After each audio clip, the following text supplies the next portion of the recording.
السلام علیکم دوستو دنیا بھر اور بالخصوص ترکی میں لاکھوں مسلمانوں نے 2023 سے بے انتہا امیدیں باندھ لی ہیں۔ پہلی جنگ عظیم کے بعد 1923 میں مغربی طاقتوں نے سلطنت عثمانیہ کے حصے بکھرے کر دیے تھے۔ مسلمانوں کے لیے اس ثانیہ کو 2023 میں 100 برس پورے ہو جائیں گے۔ کئی برسوں سے ترکی اور اب حالیہ کچھ عرصے سے پاکستان میں بھی یہ خبریں گردش کر رہی ہیں کہ اگلے کچھ برسوں میں ترکی اور مغرب کے درمیان طے پانے والے بعض معاہدوں کی 100 سالہ مدت پوری ہو جائے گی۔ اس کے نتیجے میں نہ صرف ترکی کو اپنی حدود میں تیل نکالنے اور ابنائے باسفورس سے گزرنے والے جہازوں پر ٹیکس لگانے کا اختیار مل جائے گا، بلکہ مکہ مکرمہ اور مدینہ منورہ بھی سعودی حکومت کے بجائے ترکی کے کنٹرول میں آ جائیں گے۔ یہ تینوں انتہائی حیرت انگیز خبریں پھیلانے والوں کا دعویٰ ہے کہ ترکی اور مغرب کے درمیان خفیہ معاہدوں کے تحت ترکی کو اپنی سرزمین سے تیل نکالنے سے روک دیا گیا تھا۔ اسی طرح ابنائے باسفورس سے گزرنے والے بحری جہازوں پر وہ 2023 تک ٹیکس بھی نہیں لگا سکتا۔ اس کے علاوہ انگریزوں نے ایک خفیہ معاہدے کے تحت سابق سلطنت عثمانیہ میں شامل حجاز کا علاقہ سعودی حکومت کے حوالے کیا تھا۔ یہ معاہدہ بھی اگلے کچھ سالوں میں ختم ہو رہا ہے اور اسلامی دنیا کی قیادت دوبارہ ترکی کے ہاتھ میں آ جائے گی۔ لیکن دوستو، عالمی تاریخ اور بین الاقوامی معاہدوں کا علم رکھنے والے جانتے ہیں کہ ایسا کوئی معاہدہ موجود نہیں، لیکن اس بات سے بھی انکار نہیں کیا جا سکتا کہ مکہ مدینہ سمیت حجاز مقدس پر ترکی کا اثر و رسوخ دوبارہ بحال ہونے سمیت کئی حیرت انگیز عالمی تبدیلیاں مستقبل قریب میں رونما ہو سکتی ہیں۔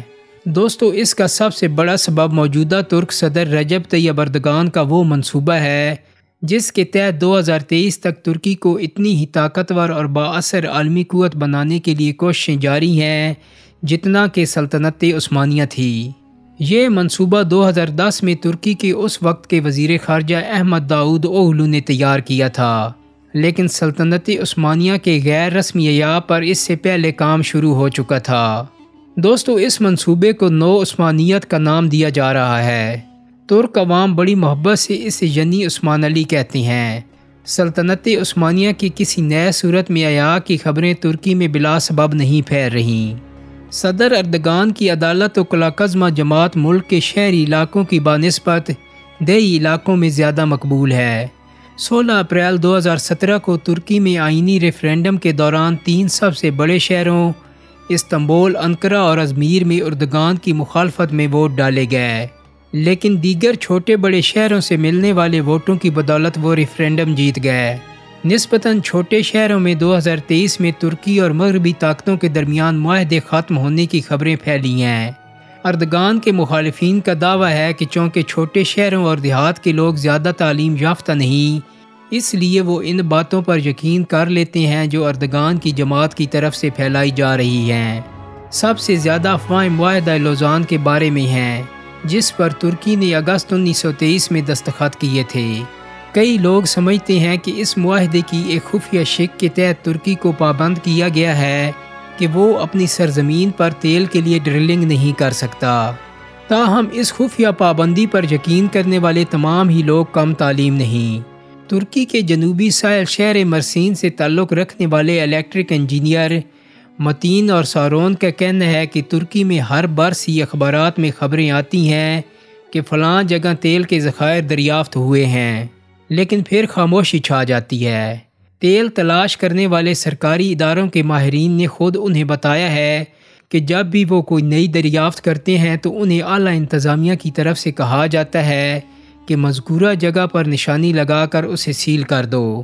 متین جیسے پڑھے لکھے ترک سوال اٹھاتے ہیں کہ اگر ترکی پر خفیہ پابندیوں کی باتیں محض افواہ ہیں تو پھر ان واقعات کی کیا توجیہ ہو سکتی ہے؟ تاہم ان سوالات کے باوجود معاہدہ لوزان کی 143 شقوں میں تیل کے لیے ڈرلنگ پر پابندی کی کوئی شک نہیں، اور بین الاقوامی تعلقات کے ماہرین کا کہنا ہے کہ اس قسم کے معاہدوں میں خفیہ شقیں کوئی قانونی وزن نہیں رکھتی۔ معاہدہ لوزان کے حوالے سے ایک اور افواہ یہ ہے کہ 2023 کے بعد ترکی آبنائے باسفورس سے گزرنے والے بحری جہازوں سے راہداری ٹیکس وصول کرنا شروع کر دے گا۔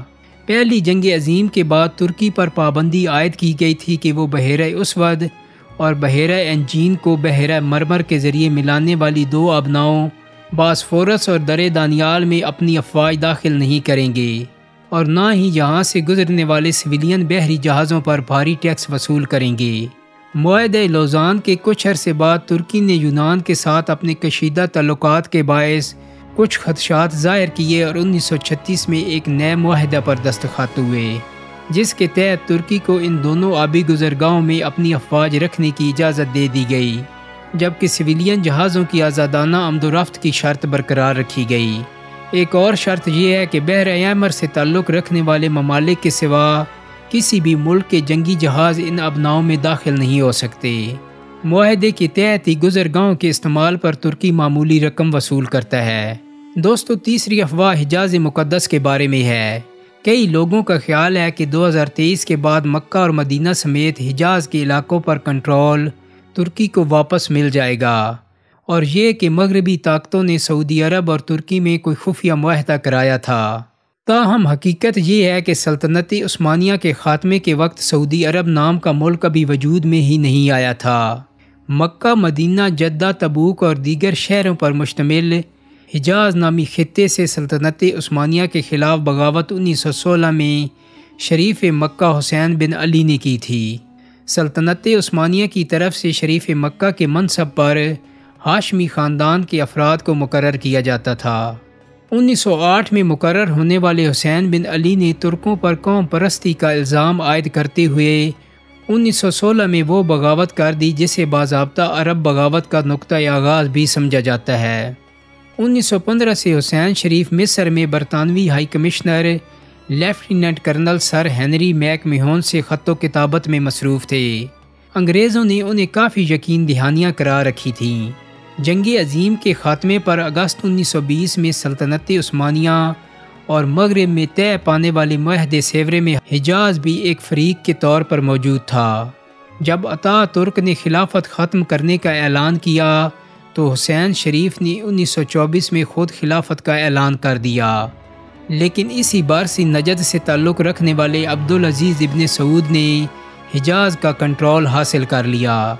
1938 میں حجاز، نجد اور دیگر خطوں کو ملا کر سعودی عرب کی بنیاد رکھی گئی۔ سلطنت عثمانیہ 1919 میں مغربی طاقتوں سے طے پانے والے معاہدے مدروس کے تحت پہلے حجاز سے تقریباً دستبردار ہو چکی تھی۔ عبدالعزیز ابن سعود کے حملے پر انگریزوں نے حسین شریف کی کوئی مدد نہیں کی، البتہ ان کے 2 بیٹوں کو اردن اور عراق کے بادشاہ ضرور بنا دیا۔ اس طرح حجاز کے معاملے میں سلطنت عثمانیہ اور سعودی حکومت کے درمیان کسی خفیہ معاہدے کا سوال ہی پیدا نہیں ہوتا۔ خفیہ معاہدہ یا خفیہ شکوں سے متعلق خبریں افواہ ہونے کے باوجود مشرق وسطیٰ کے تیل کے وسائل پر کنٹرول حاصل کرنا، آبنائے باسفورس سے گزرنے والے جہازوں پر ٹیکس لگانا اور حجاز مقدس پر اثر و رسوخ بڑھانا ترکی کے بڑے اہداف میں شامل ہے۔ 2023 تک ترکی یہ اہداف حاصل کرنے کے لیے تیزی سے پیش قدمی کر رہا ہے، اور یہی پیش قدمی نہ صرف ترکی اور دیگر ممالک میں 1923 کے خفیہ معاہدوں سے متعلق افواہیں پھیلا رہی ہے بلکہ عربوں کو بھی پریشان کر رہی ہے۔ نو عثمانیت یا یعنی عثمانی نامی منصوبے کے بظاہر 2 حصے ہیں۔ ایک حصہ اعلانیہ ہے جسے رجب طیب اردگان کی وین 2023 کا نام دیا گیا ہے۔ اس میں ترکی کی معاشی ترقی کے حوالے سے اہداف کا ذکر ہے، لیکن دوسرا غیر اعلانیہ حصہ زیادہ اہم ہے جس پر خاموشی سے عمل ہو رہا ہے۔ یعنی عثمانلی کی پالیسی کو ایک جملے میں یوں بیان کیا جاتا ہے: جمہوریہ ترکی ان تمام ممالک اور خطوں کے ساتھ تعلقات مضبوط کرے گا جو ماضی میں سلطنت عثمانیہ کا حصہ تھے۔ دوستو، یاد رہے کہ سلطنت عثمانیہ قفقاز سے لے کر شمالی افریقہ اور یورپ میں بلقان تک پھیلی ہوئی تھی۔ اردن، فلسطین، مصر، عراق، شام اور حجاز اس کا حصہ تھے۔ گو کہ یعنی عثمانلی میں ان علاقوں پر دوبارہ کنٹرول کی بات نہیں کی گئی، لیکن تعلقات مضبوط کرنے کی بات سے بھی عرب ممالک بالخصوص سعودی عرب اور متحدہ عرب امارات پریشان ہیں۔ کئی واقعات سے ظاہر ہوتا ہے کہ ان کی پریشانی کچھ ایسی بے جا بھی نہیں۔ دسمبر 2017 میں ترکی نے بحر احمر کے کنارے واقع سوڈان کے ساحلی شہر سواکن کو 99 سال لیز پر حاصل کر لیا۔ یہ جگہ سلطنت عثمانیہ کا حصہ تھی۔ عثمانی دور میں حاجیوں کے قافلے جہاں پہنچتے تھے اور پھر یہاں سے کشتیوں میں سمندر پار کرتے ہوئے جدہ اترتے تھے۔ اس زمانے میں یہ تجارتی بندرگاہ بھی تھی، لیکن موجودہ دور میں پورٹ سوڈان کے نام سے ایک نئی بندرگاہ یہاں سے 35 کلومیٹر کے فاصلے پر کام کر رہی ہے۔ ترکی نے سوڈان سے یہ ساحلی بندرگاہ اس بنیاد پر لیز پر لی ہے کہ تاریخی شہر کی تعمیر نو کے بعد اسے سیاحتی مقام بنایا جائے گا۔ تاہم معاہدے کی شرائط میں یہ بات بھی موجود ہے کہ ترکی اپنے جنگی جہاز یہاں رکھ سکتا ہے اور مستقبل میں یہ کسی بھی قسم کے فوجی تعاون کے لیے استعمال ہو سکتی ہے۔ سعودی عرب کے قریب ترکی نے یہ واحد جگہ حاصل نہیں کی۔ سواکن کے معاہدے سے 3 ماہ قبل ترکی نے صومالیہ میں فوجی اڈہ بنایا تھا۔ سواکن بندرگاہ یعنی عثمانلی کا کتنا اہم حصہ ہے، اس کا اندازہ ترک صدر اردگان کی سوڈان میں کی گئی تقریر سے لگایا جا سکتا ہے۔ انہوں نے کہا کہ تصور کریں کہ ترکی سے حاجی یہاں آتے ہیں، سواکن میں تاریخی مقامات کا دورہ کرتے ہیں اور پھر کشتی میں بیٹھ کر جدہ پہنچتے ہیں۔ سواکن میں یہ بندرگاہ یقیناً ترکی کو حجاز مقدس کی کھوئی ہوئی سرزمین سے قریب تر کر دے گی۔ سعودی شاہی حکومت پہلے ہی خطے میں ترکی کے بڑھتے اثر و رسوخ بالخصوص ثقافتی اثرات سے پریشان ہے۔ مارچ 2018 میں سعودی عرب کی ملکیت T V network MBC نے ترکی کے ڈرامے اپنی ٹی وی چینلز پر نشر کرنے پر پابندی لگا دی تھی۔ دوستو یاد رہے کہ MBC مشرق وسطی کا سب سے بڑا ٹی وی نیٹ ورک ہے، جس کے تحت کئی سیٹلائٹ چینلز مختلف عرب ممالک میں نشریات پیش کر رہی ہیں۔ ترک ڈراموں پر اس پابندی کی وجہ ارطغرل غازی جیسے وہ ڈرامے ہیں جس میں سلطنت عثمانیہ کی شان و شوکت دکھائی گئی۔ یہ ڈرامہ پاکستان میں بھی بہت مقبول ہوا ہے۔ دوستو ابنائے باسفورس میں غیر ملکی جہازوں پر بھاری ٹیکس لگانے کے لیے بھی ترکی نے راستہ نکال لیا ہے۔ پچھلے کئی برسوں سے استنبول میں ابنائے باسفورس کے متوازی ایک اور نہر نکالنے کے منصوبے جاری ہیں۔ اس نئی نہر یا چینل کی تکمیل کی صورت میں استنبول کا یورپی حصہ جزیرے میں تبدیل ہو جائے گا۔ ترک حکومت نے منصوبے کا جواز یہ پیش کیا کہ ابنائے باسفورس پر جہازوں کی ٹریفک بہت زیادہ ہے اور نئی چینل اس دباؤ میں کمی لانے میں معاون ثابت ہوگی۔ تاہم یہ بات بھی کھل کر کہی جا رہی ہے کہ نئی سمندری گزرگاہ پر معاہدہ لوزان کا اطلاق نہیں ہوگا اور یہاں سے گزرنے والے جہازوں سے ترک حکومت اپنی مرضی کا ٹیکس وصول کر سکے گی۔ دوسری جانب ابنائے باسفورس سے گزرنے والے جہازوں پر ترک حکومت نے ستمبر 2018 کے آغاز سے پابندیاں لگانی شروع کر دی تھیں، جن کے تحت جہازوں کے کپتان پابند ہوں گے کہ وہ ابنائے باسفورس میں داخل ہونے سے پہلے ہی ایک تفصیلی سیفٹی لسٹ جمع کروائیں۔ اسی طرح 300 میٹر سے زیادہ طویل جہاز 10 دن پہلے اپنی آمد کی اطلاع دیں گے۔ ترک حکومت ابنائے باسفورس سے گزرنے والے بحری آئل ٹینکرز کے خطرناک ہونے کا نقطہ پہلے ہی کئی بار اٹھا چکی ہے۔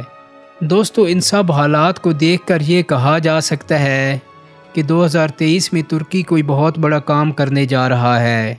امید کرتا ہوں کہ میری آج کی ویڈیو آپ کو پسند آئی ہوگی۔ اگر ویڈیو اچھی لگی ہے تو اس کو لائک اور شیئر کر دیں۔ میرے چینل کو سبسکرائب کرنے کے ساتھ ساتھ بیل آئیکن کو بھی کلک کر دیں تاکہ آپ کو میری آنے والی مزید ویڈیوز کے نوٹیفیکیشن ملتے رہیں۔ بہت جلدی ایک نئی ویڈیو کے ساتھ ملاقات ہوگی۔ اپنا بہت سارا خیال رکھیے گا۔ اللہ حافظ۔